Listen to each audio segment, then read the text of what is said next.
প্রবাসী যারা আছেন সবাই ভিডিওটা শেয়ার করবেন। প্রবাসীদেরকে এত সুযোগ সুবিধার দরকার নাই।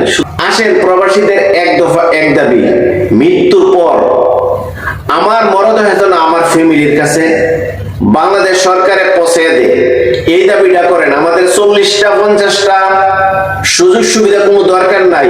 বহু প্রবাসী এই সুবিধা থেকে বঞ্চিত হচ্ছে।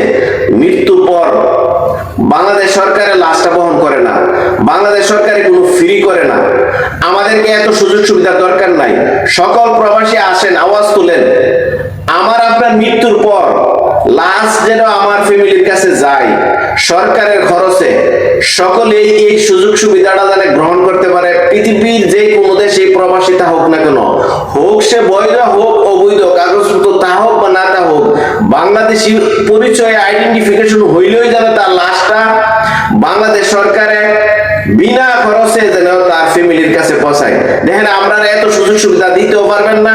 প্রত্যেকটা সরকারে মিথ্যা কথা বলবে, প্রবাসীদেরকে বিতাড়িত করবে, প্রতারণা করে।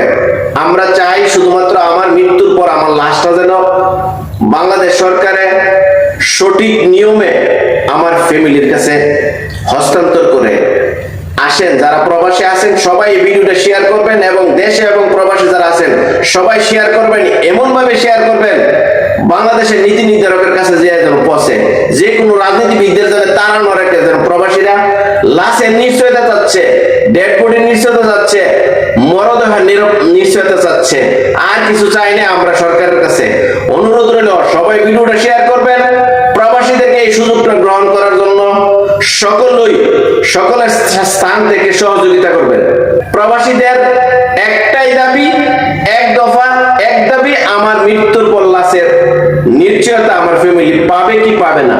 আসসালামু আলাইকুম।